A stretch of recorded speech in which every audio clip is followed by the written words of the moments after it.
Today we're driving the 2024 Toyota Grand Highlander. We've driven the Hybrid Max powertrain so far. This is a Platinum all-wheel drive with a turbocharged 2.4-liter engine and an 8-speed automatic transmission. So we're getting a different powertrain than we have had in our previous two videos. I'm here with Charlie from Daily Motor. We're on a press event here in Hawaii, testing the new Grand Highlander for the first time. So let's just quickly walk you around this, since we've already walked you around two Grand Highlanders, the Platinum and the Limited with a Hybrid Max engine, and then we'll just set off and see how this powertrain drives. This interior is called Portobello, so it's nice to see some color and different surfacing and just some nicer materials in this Platinum Grand Highlander all-wheel drive. Charlie, what's the price on this? $54,000. All right, 54 grand. About 26 miles to the gallon on the highway. I think a 22 mpg combined rating. 265 horsepower. 310 pound-feet of torque. Captain's chairs in the back. Again, nothing really any different from what we've shown you guys already. Just that Portobello brown interior and a white exterior. Chrome platinum badging. I'll show you what it looks like when you fold down this third row. Come on. The operations of some of these seats are a little bit clunky, I gotta say, Toyota. These are pre-production vehicles, so hopefully we see some improvements with the production vehicles, but could use some improvement. 20-inch chrome wheels. Some more chrome accents here too. A little bit bigger on the road than the standard Toyota Highlander, but not by much. It doesn't feel that much bigger from behind the driver's seat. Not as cumbersome to drive as something like the Sequoia, but still a very nice driving experience. We get a standard traditional shift lever in this 2.4 turbo Grand Highlander, not the weird hybrid over to the left and back to put into drive. It's just easy and familiar. Kind of looks like what we get in the RAV4, to be honest. Normal drive modes that we get in all the other versions: Mud, Sand, Rock, Dirt, Eco, and Sport. Everything else looks about the same too.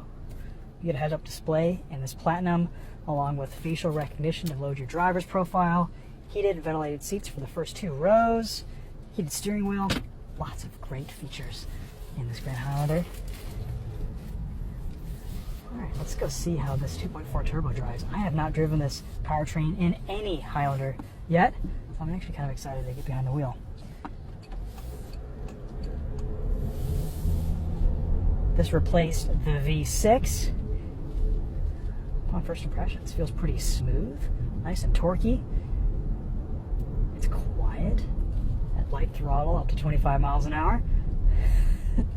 Can't really go fast in the resort, so we'll get this up to speed here and pick up when we get up into some open roads here in a second.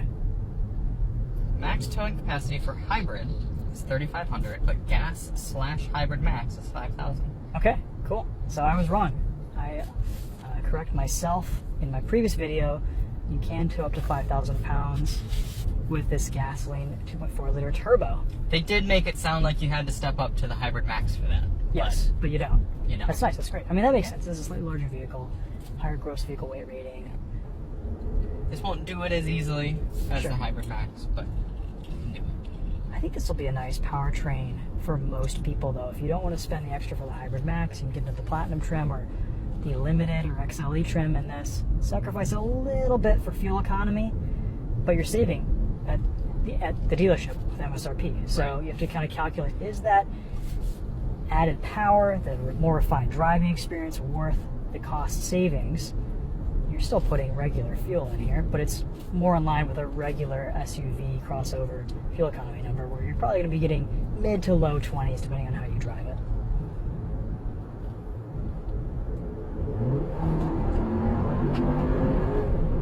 Still gets up. Still gets up and goes. We get a tachometer in this Grand Highlander. Haven't seen one of those yet today. All the hybrid configurations get this Eco power meter.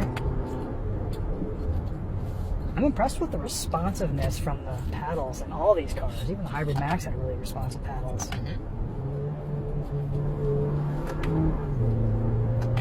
I was never really a fan of this 8-speed with the V6. I felt like it just didn't have enough torque. It was always hunting gears, especially up hills. But this turbo seems like it's a much better pairing, if I'm being honest. And average fuel economy today, at least, is 25.4 mpg, and that's probably on a lot of 55 mile an hour, 45 mile an hour roads. Some up and down, up the mountain, up and down the mountain. That's the same as the iForce Max I was just driving. Okay. So in the real world, yeah, you might be getting about the same fuel economy. The iForce Max is rated for 27 mpg combined. This is 22 mpg combined, but I think, yeah, if you're doing a lot of highway sort of driving, the numbers are nearly identical for this in the highway compared to the iForce Max. where you're really going to save on fuel but sacrifice power and maybe a little bit of refinement is with the standard hybrid with the CVT.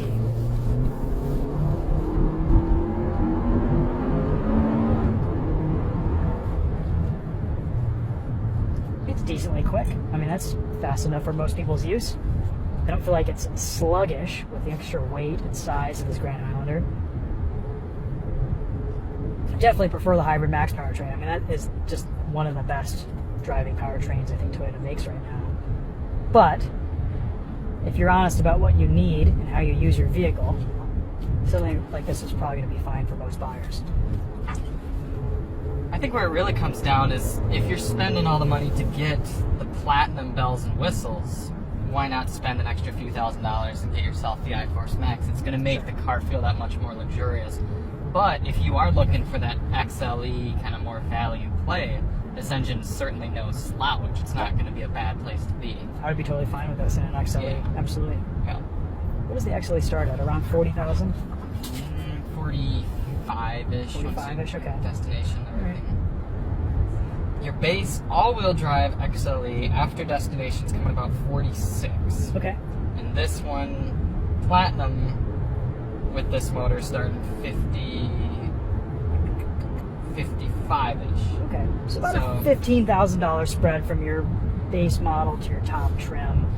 Like you said earlier in your video, it's in the last one, it's going to be more what you can get your hands on. Absolutely. Than it's going to be actually pick out. Man, you can order one. You could build it and have it spec'd out exactly how you want. But it does seem like the price is right between powertrains and between models. Sure. Definitely a little bit more expensive than some of the competitors. But not by a whole lot. A few $1,000s. A little bit of that T-tax. Yeah, there's a little bit of Toyota tax in there. But I think, as a Toyota owner, I'm gladly willing to pay that for, if you're pulling out a car for long-term ownership proposition, it's worth it. Toyota does their due diligence. And you're paying for the safety features that are standard. You're paying for the engineering that has gone into it. People know after they've owned a few brands and then they come to Toyota, they're like, okay, I get it. I'm going to stick with this. It's the end game car. Sure. All right, nobody's coming. Turning radius test. I can see how this would struggle with towing 5,000 pounds sometimes, but Especially with a bunch of people in the back and everything. Yeah. I mean, you get a few 100-pound bodies and some gear. It'd be working. Still, it's no slouch. No. And it's not as loud and gruff and rough as I was expecting it maybe to be. It's definitely louder than the Hybrid Max powertrain, but this is okay. It doesn't feel strained. The turbocharged nature pairs really well with this 8-speed.